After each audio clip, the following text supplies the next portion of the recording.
আজকে আমরা বাংলাদেশের তিনটি আকর্ষণীয় স্থান সম্পর্কে জানব।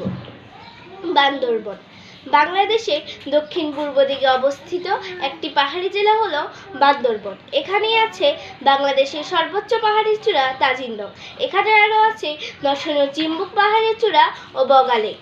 এখানে আছে শৈলপ্রপাত নামে এক পাহাড়ি ঝর্ণা। এছাড়া অসংখ্য শহর জুড়ে আছে বৌদ্ধ মন্দির। স্থানীয় ভাষায় এই মন্দিরগুলোকে বলে কেয়াং। এরপরে আরেকটি আকর্ষণীয় স্থান হচ্ছে রাঙ্গামাটি। রাঙ্গামাটি হলো আরও একটি পাহাড়ি জেলা। এর পাশ দিয়ে বয়ে গেছে কাপ্তাই হ্রদ। এখানে বসবাস করে চাকমা, মারমা ও অন্যান্য ক্ষুদ্র নৃগোষ্ঠী। তাই এখানে তাদের হাতের তৈরি পোশাক এবং হাতের দাঁতের গয়না পাওয়া যায়। এখানে আরও আছে ঝুলন্ত সেতু। এখানে একটি নৃগোষ্ঠী জাদুঘরও আছে। এরপরে সর্বশেষ আকর্ষণীয় স্থানটি হচ্ছে জাফলং।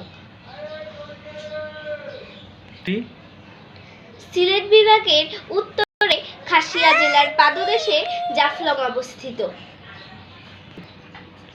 এখানে খাসি ক্ষুদ্র নৃগোষ্ঠীর আবাসস্থল। এখানে পিয়ায়ন নদী থেকে বয়ে আসা পাহাড়ি পাথর জমা হয়। স্থানীয় মানুষ এই পাহাড়ি পাথর সংগ্রহ করে জীবিকা নির্বাহ করে। এটি প্রাকৃতিক সৌন্দর্য এবং প্রকৃতির অপরূপ সৌন্দর্যের লীলাভূমি।